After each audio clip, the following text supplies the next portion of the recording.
What's up, guys? Darkness here, and they have added my spirit animal. Look at this guy. Look at this guy. He's so angsty. Such an edgelord. This is one of two new heroes that they added on Friday. The other one is Jumong, I believe his name is. Of course, I'm kidding about Rexar. They're pretty cool. Jumong is pretty easy to play, I would say. He doesn't say beginner friendly, but I would err on the side of him being very beginner friendly. But Mr. Edgelord himself, he's very cool. I'll show more about the abilities when I get into a game. See you guys in a minute. And here we are in the arena with Dr. Angst. Look at me. Look at my head bomb. Alright, this is easily my favorite character in terms of visuals. He is literally the angstiest. I'm going to go ahead and just choose one of my abilities. I'll explain it here in a minute. Basically, he works like Sirius in that he has a weapon charge that does extra things. It applies a curse, which lets you heal and do more damage. He has a long-range poke like most of the ranged heroes. He has a gap closer like melee heroes, much like Freya's gap closer, except it doesn't go over things. His Q, which I'll show when we get in a match, what it looks like is a counter that absorbs everything from the front and resets his Shadow Bolt. And his E is the iconic grabby hand. I'm gonna die already. This is his counter. You kind of want people to jump on it and, hit it. And I'm gonna get hit by things. So yeah, this guy, his EX abilities include grabby hand, which allows me to grab my ally and heal them. Or, let's see if I can show it off. Come on. Stop running from me. Well, it's a spin to win, much like the Spear Guy's offhand. I can't think of what his name is. Much like the Spear Guy's ultimate, and essentially he just spins around and it didn't let me. Essentially he just spins around and heals and does damage. That is his best EX ability. In a minute when we get back in here. I'll go ahead and show it off. Choose another one. I'll explain my talents here in a moment. This is spin to win. It's really great in threes, especially if you can get multiple people stacked up. His R is going to be a teleport that applies curse, which is really cool. And his F, well, we'll see it in this match. Now, to get to my Battlerites, the first one I chose is more stacks on his dash.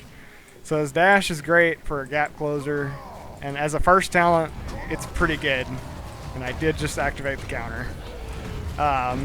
But it's better for later on talents that I'll show. I believe it's in round three or four, and I am totally just not doing it right now. Yeah, probably gonna die here. That's okay. I guess that gives me time to talk to you. But yeah, the multiple dashes is great for engaging. It's great for spinning to win.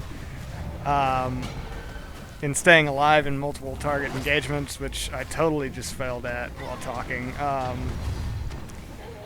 But later on, it curses. When you dash, it will curse multiple targets. So that's my first talent. The second talent I took is a reduced cooldown on my E. Looks like we lost that second round. It's a reduced cooldown on my E because the E does heal you. Not only does it CC by pulling towards you, it also heals you for a little bit. And that's pretty important, especially if you're running a melee version of this guy, because not all the time can you really be cursing targets up until the point that I just took. And that talent that I just took is what I was talking about. Our little dash is going to curse targets, and now we can heal for more. So if I focus on the game for a second, I would be able to just AoE and stay alive quite a bit. But I'm here to entertain you guys today, so I'll be playing like a scrub, throwing shadow bolts in the wrong direction. Oh, I actually didn't. Darn. Proved myself wrong. We're going to go ahead and consume his. See if we can interrupt him. You really want to be using and missing Shadow Bolt as often as possible. Just to make sure that you have the maximum scrubbage as possible. My Paloma went ahead and saved me right there. Probably could have got out. They're all split up. This is one thing that you don't do, guys. This is a great example. Do not split up. It's really bad for your health and the health of your team. My Paloma just died right there. Showing you spin to win. I'm gonna go ahead and try to kill Rock. I'm probably not gonna win this one. Trying to juke out Rock there.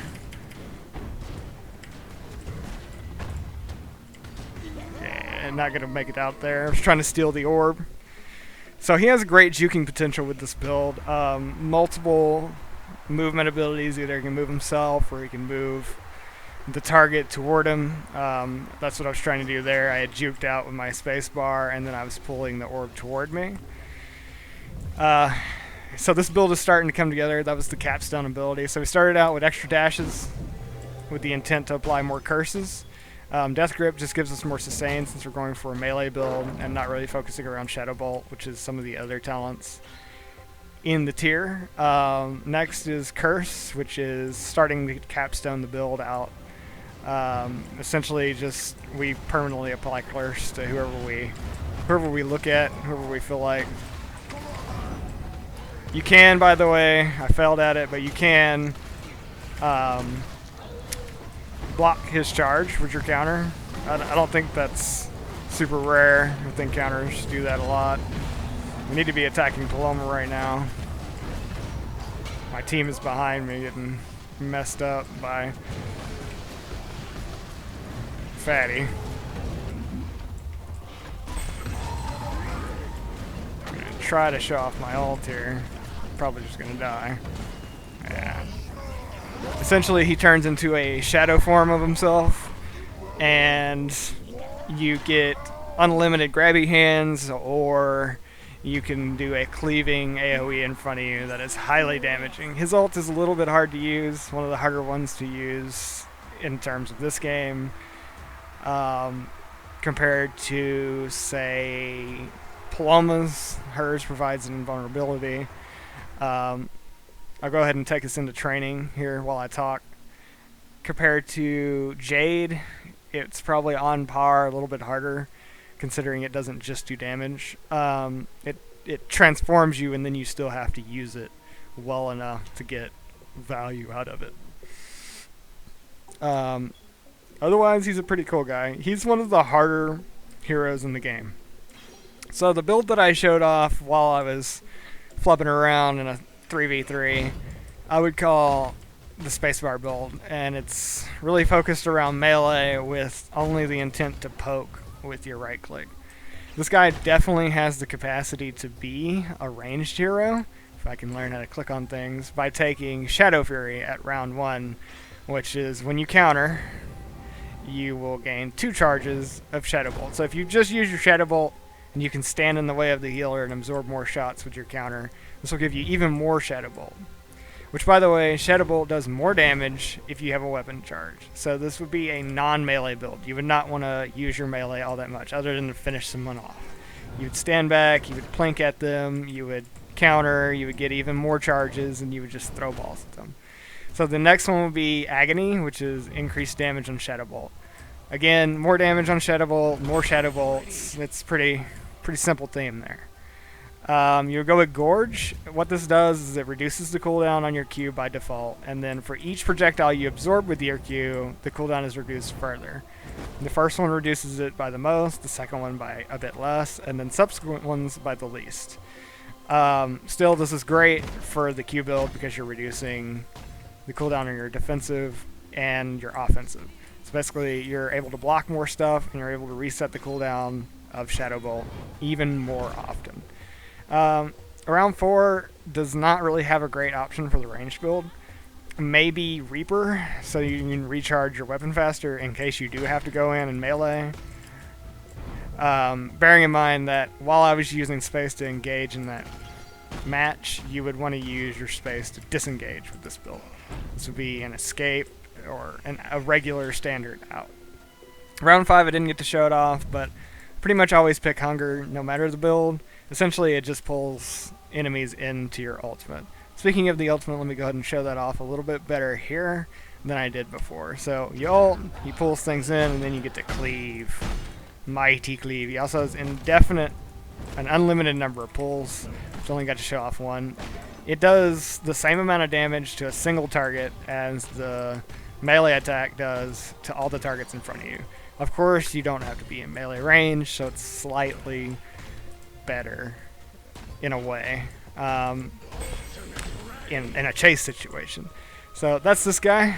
He's 100% my spirit animal. If I was paying attention to the game, he's probably one of my better characters. He has utility, quite a bit of it. I would say he's going to have a place, but he needs a couple of buffs. I'll see you on the flip side with the other hero. Alright, we're back in the fiery arena.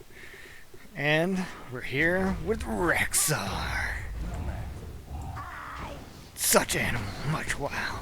So this is the archer guy. If you know the original game, you'll recognize him, and you probably knew what was coming already. This guy is pretty easy. I think I said that earlier in the introduction. I walked into a couple of games earlier. I was practicing Shadow Guy for a while because I want to like him. But this guy, it didn't take much to figure out what's going on. Essentially, he has a high damage left click with weapon charges, much like Bako. His right click is a high damaging ability that resets on 3 weapon charges, so he's pretty cool in that sense that you get to cast multiple times. But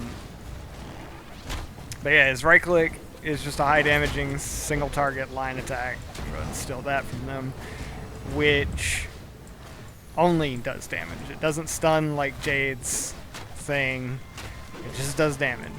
So you saw there a second ago my spacebar. My spacebar is just a movement ability that does damage at range. Not amazingly interesting, but what we're gonna do here is ultimate. And just flat out miss. Jesus Christ. Nobody saw that. Nobody saw that. Look away. Look away as of a few seconds ago. Yeah, so his spacebar is just a movement ability. His Q, if I don't get feared into death, his Q is a invisibility, much like Jade's. Getting healed here by my Paloma. Much like Jade's, except it increases his movement speed by much more. Go ahead and throw our trap down. And if you pass through mobs, well, players, you will get the ability to stun them. It will debuff them for a while, I think with a slow, and it will also allow you to stun them if you shoot them again with your basic attack. Trying to kill her. Paloma has another ultimate. We just... If she killed our... No, our Paloma got away. His E, you saw me throw out earlier, is a trap. If you play Overwatch, it's much like Junkrat's trap, and it's about as easy to hit. Basically, you lay it out in a choke like this. I'm forcing her to go in a certain direction, but it went off super, super early. She's going to get away, and he ulted for her. It's not super useful. Don't think you can lead mobs with it. Don't think you can do cool tricks with it. You have to be very, very close. You have to be predicting them very, very well because it's not a fast travel time. You could, if you were in their face attacking them, use it like that, or juke around it to cause problems. His R is basically rain of arrows, and basically just does area damage over a short duration. That's a lot of damage. So if you get somebody in a trap and you put rain arrows down on them, and then also double right click them, they're going to be in trouble.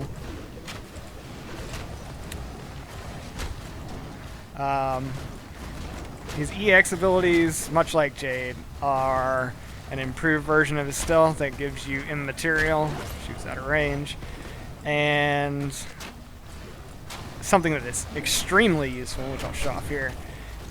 A left click that hits them multiple times. It has a cooldown, but it does a lot of damage, and it regens your weapon charge immediately. So it will hit one target 3 times and regen all of your weapon charge. I'm going to go ahead and leave them to that because they outnumber them, and steal the ultimate so that we give them an advantage. This is extremely useful, but you have to be, if you're wanting to use it well, on low charge. That means you will need to make sure that you're at least only sitting on 1. Let's see if I can actually hit her this time. Nope, because she went immaterial and behind a wall. Yeah, so his ultimate, you charge up. Might considering releasing it earlier than I did. She's going to come out and juke us. That's okay, because she died anyway. I'll start talking about my Battlerites as we move into the next round. The first one that I took was an improvement to his shift. I like taking shift abilities on this guy, because not only does it give you better movement, but it just makes a terrible ability worth using.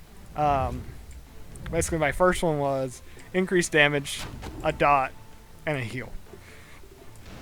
My next one was knockback on the right click, which is pretty useful, probably more useful if they had a melee. Sometimes I take Prowl. I wanted to play around with the knockback in this one. For me, it's been causing a little bit of problems. You may or may not have noticed a little bit of problems with the range of my right click. I'm usually a little bit closer too. This last one that I took is extra damage on my spacebar.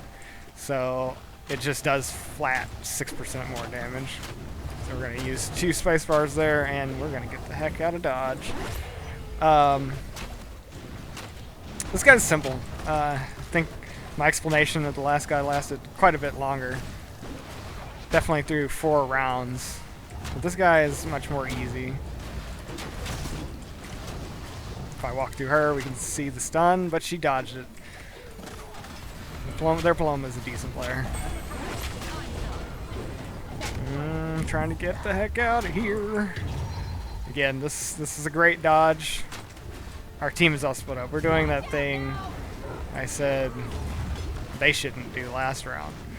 Go ahead and try to ult. You can catch multiple people with it. We took the Paloma out of the fight. It was not a bad thing. I just stood there and took that to the face. So yeah, we did what they did wrong last time. We split all up.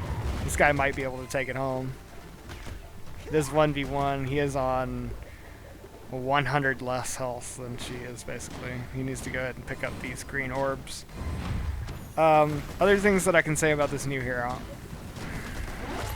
You could get pretty good at him. I don't think he's as tricky as old Jade. I don't think there's cool tricks you can do like you could with her.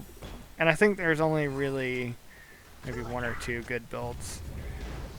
But he's cool. He does a lot of damage. I might not be doing great damage right now. Yeah, I'm doing terrible damage right now. Because I'm talking. But he's pretty good. This guy took it home. Good job. Otherwise, I've seen some people do crazy things with him. His ultimate, you've got to get used to the delay on it. And other than that, he'll be pretty good. There's been some other changes, like Paloma had an ability fix, in quotation marks I believe. Her Spirit Rift, her Q, used to fear automatically. Now it's only a very short duration for them to actually cast something, and then they're feared. Otherwise, she's had Battlerite changes. I must say, I'm not a huge fan of the changes that they made. They moved right click healing in an AoE down to round 4, which is very, very late in the tier. They moved Ghost Wolf healing you up, nerfed it. It nerfed it in terms of healing, but reduced its cooldown, so it has kind of a higher skill cap now. And they stuck some talents that I don't think should be together, honestly, such as the Link sharing more healing, the right click doing healing, and then the Dark Souls sharing more damage. So it kind of You're always going to pick one of the healing ones in 3s, more than likely, unless you're really just going balls to the wall and you have confidence in your damage dealers. You might pick Dark Souls, but my first picks would be Joyful Spirits number 1 and then Shimmering Bond number 2.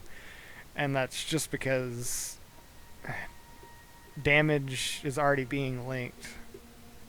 You need to do more healing though. You just can't compete with the healing talents. Otherwise, she hasn't really had much huge changes, I don't believe.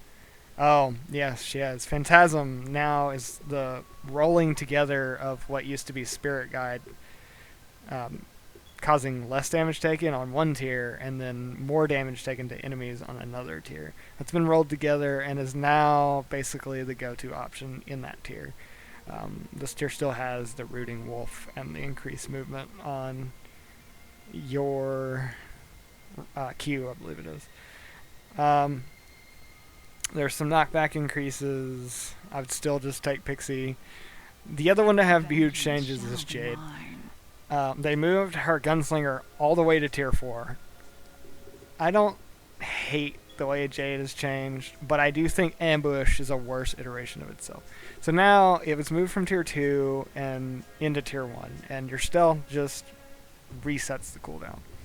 So instead of being very skill based in that you had to hit at least one target to get reduced cooldowns, and if you hit more than one target, so if you hit all 3 in 3s, you would get huge cooldown reduction on it.